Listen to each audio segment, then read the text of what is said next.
Magandang buhay sa lahat mga kao. Tayo ngayon ay mag-i-install itong left side sa kaliwa ng handguard. Ito po yung nabili ko sa Shopee, itong bracket. So hindi mo may install itong tulad ng dati kong vlog na unboxing. Hindi mo may install siya kapag wala ito. Ang problema ko kapag hindi ito nag-match doon. So nakita ko rin sa wakas kahit wala mga video tutorial. Kaya sinikap ko mag-eksperimento at hinanap ko kung paano. Nakita ko yun lang, oh, sigo siya doon. Sana lang magsigo ito dito. So kakalasin lang ito, saka ito madali lang po yan. Nagamit po tayo ng pack drive or Phillips screw, saka yung gis na yun. So ito pong right side, marami pong nag demo pero talagang ako'y nabitin doon sa mga video tutorial na panood ko. Kasi ito pong Honda Motor XRM, wala kang mabibiling meron na agad nito. So bibili ka talaga nito. Ito naman napakadali lang itong right. Kakalasin mo lang ito sa brake. Problema, nagsigo siya doon. Yung pagkakalas, kailangan ko pa siyang iangat doon. Problema, baka masira. Anyway, bibili na lang ulit. So yun. Dapat sana mas mahaba yung bolt, lampasan doon ng dos. Ay, charge to experience. So talagang ganoon. Sa tulad nung crash guard, bumili po ako. Hindi naman may kabit, charge to experience again. So ito po ay aking yan, gaganyan para madali. Kakalasin ko muna po dito. Kakalasin ito dahil mukhang hindi may pasok ito dito, sigo eh, wala tong ano. Kakalasin ko muna ng mabilisan, wala nang paligoy-ligoy. Let's go. So yan, gagamit muna po tayo ng pagkaya nito. Ito na, pero kung hindi, gagamit po tayo ng pack drive. Ang problema na ibo, paano ba ito kalasin?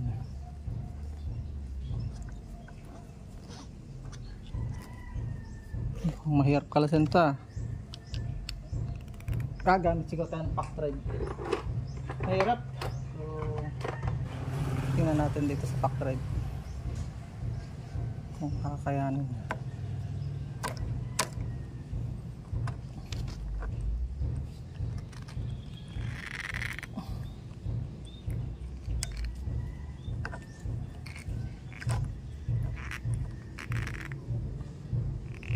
Bakit hindi makalas?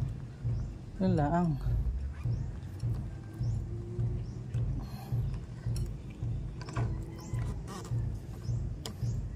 Paano kalasin ito? Ang hirap kalasin ito pala. First time ko lang magkalas. Ang hirap kalasin. Kailangan natin yata manood muna ng tutorial nito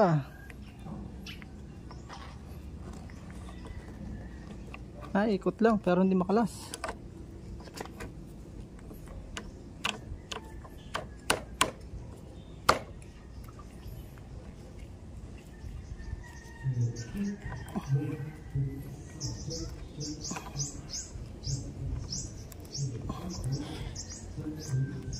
Yun.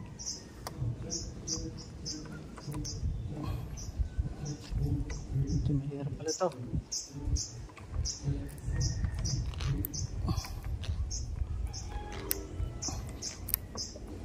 Baka makasira tayo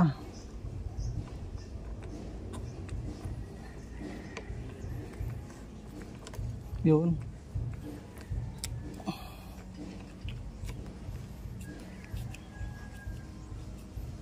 Lapit na.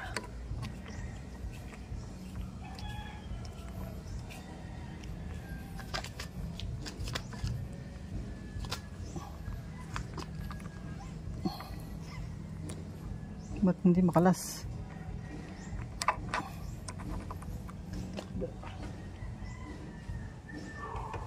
Hirap pala ito.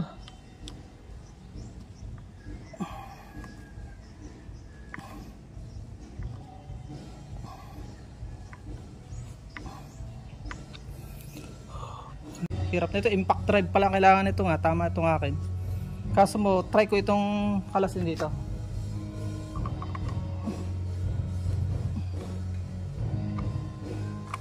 Gusto ko lang makita mo na yung nasa loob. Ganun talaga sa pagmemekaniko. Trial and error sa una. Pero hindi masamang mangopya para makita natin. And then sinabon pa nila, sinabunan.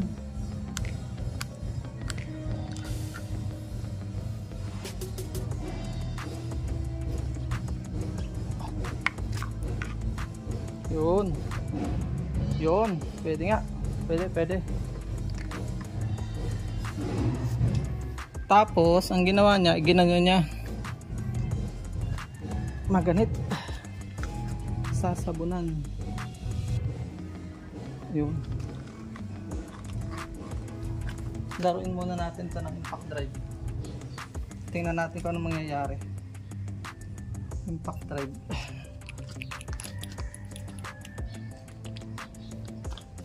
itong malaking impact drive ang gamitin natin.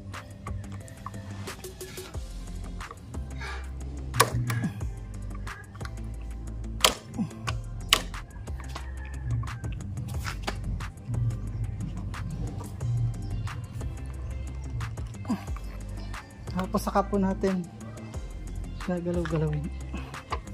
Yun, gumalaw nga. Tama nga.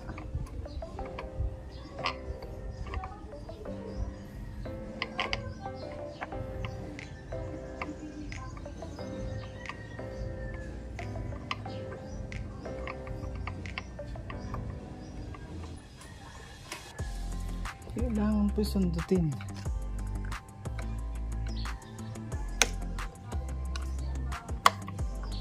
Yun.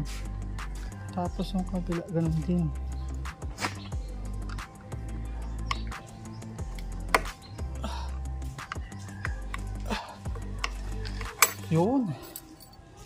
Yun pala ang lock niya.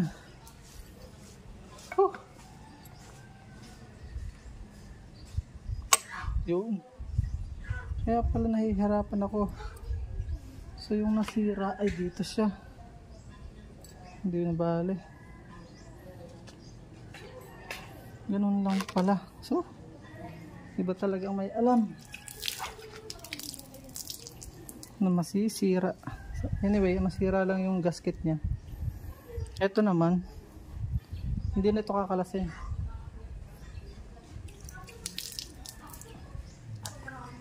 Ito lang ay ano dito.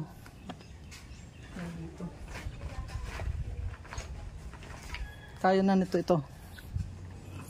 Yung pagkakalas po nito ay dito lang.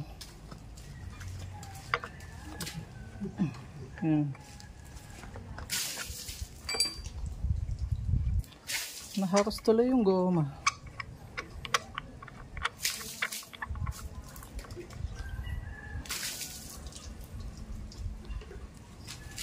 Huwag nyo na pong kakalasin ito. Makakalasin.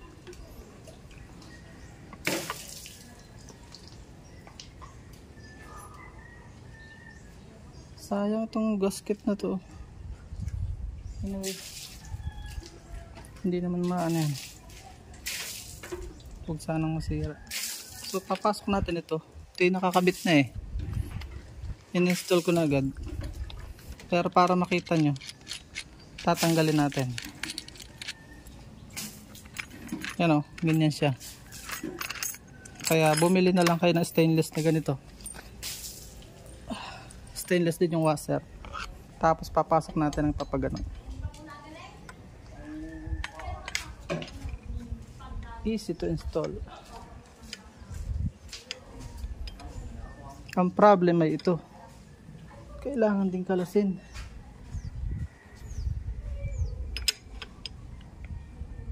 Kailangan pala ay kalasin din para suot na siya bago ipasok. Talaga lang. So kailangan din kalasin na rin. Tatanda na lang. Gamit itong gis. Hindi siya papasok mga kawaw kapag di mo nalas. So yun o. Tatandaan na lang po. Pwede naman siyang i-align. Ipapasok na siya ng nakaganon. Yun. Pag gagawin, isisigo niya na muna siya bago ipasok. Susuko po. Pag hindi nyo alam, talagang iba po talagang may alam. So yan o. Saka natin i-screw.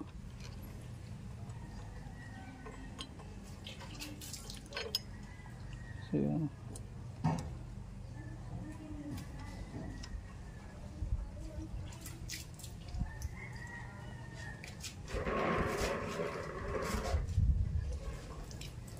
Gamit po ulit ang tunjis.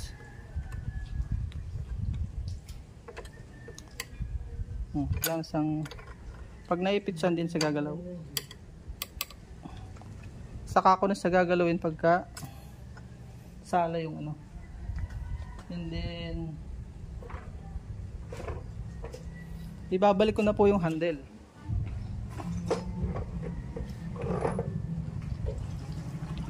Ito yung handle.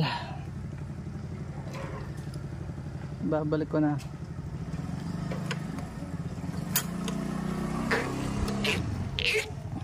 Okay, yan. And then babalik ko muna po itong ilaw. Itong signal side mirror. Para magamit na namin mamaya.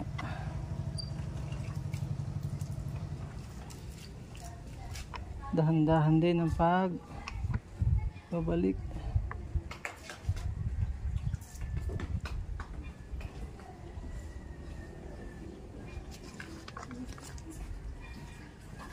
Sala pa lang iniikot ko.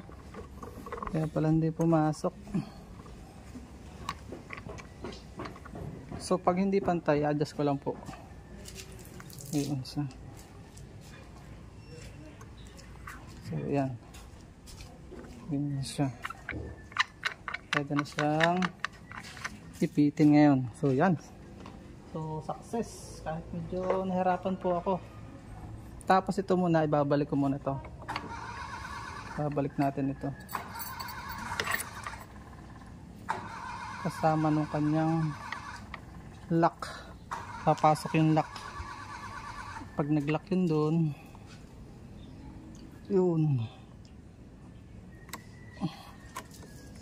yun, kailangan mag-lock siya doon. And then yun ang lock nun. Pag mo na siyang piliting ikutin. Sayang nasira yung gasket dito. Anyway, wala tayong magagawa. Tapos saka natin babalik itong ano niya.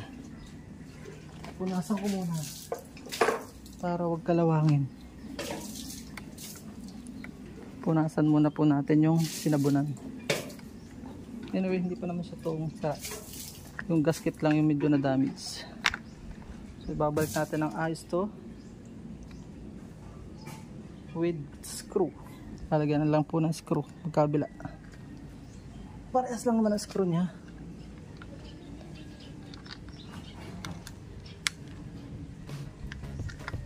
Parehas lang ba ang haba? Parehas lang.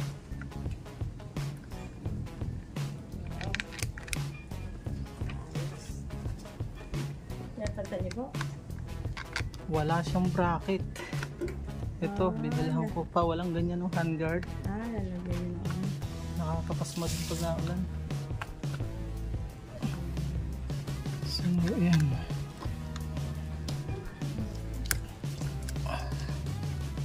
Ito siya.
Magkano yung dam?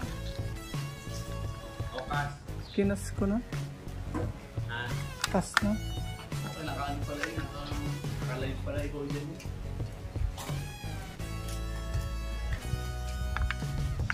Magkano yun?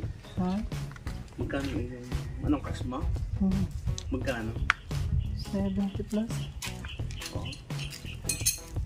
Ba't yan? Walang bracket. Nilagyan ko ng ganun pang kamay. Masisira. Sala-sala. Ayos yan. Kailan pa? Ha? Kailan pa? No, isang ano lang.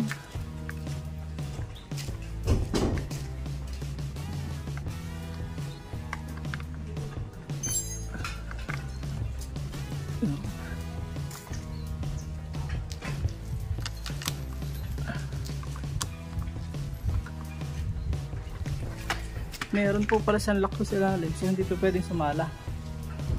Kaya pala kumalang, masisira pag sala. Ang ganda, hindi siya iibok. So, natuto po tayo. So, ito medyo maingay lang, nawala yung washer.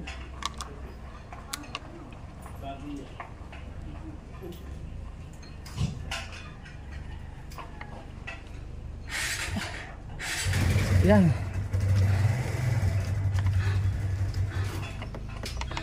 Humingi lang ito, nawala yung gasket.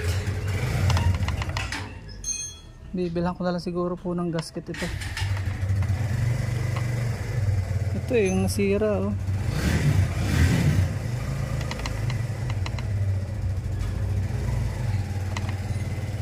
Dali lang yun. Tapos kakabit na natin to. Ganito lang po ang pagkakabit niya, no? Parang maalam nga eh.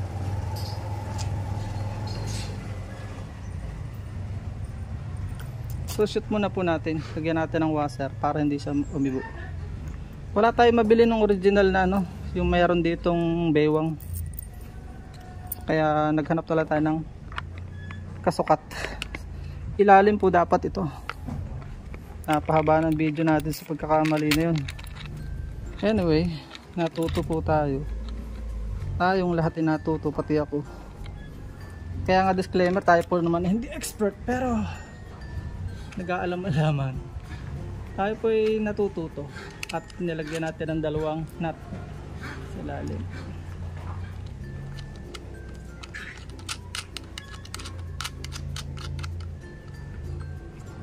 So next time, kaya ko nang kalasin ito ng ako lang. Ng wala ng video, nanood pa kasi ako ng video.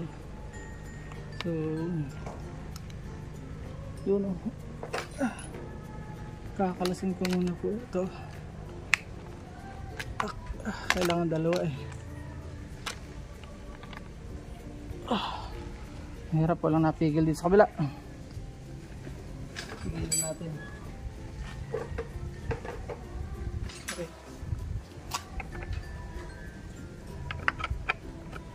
Yun.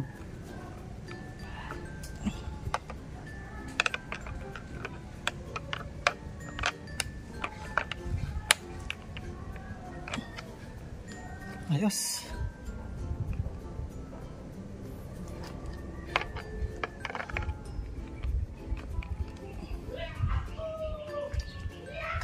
Malog pa. Tanggal ko man itong isa lang. Nahihirapan eh. Mahirap sagad pag-iisa.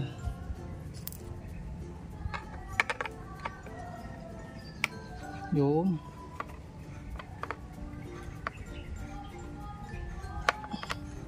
Saka natin isasagad.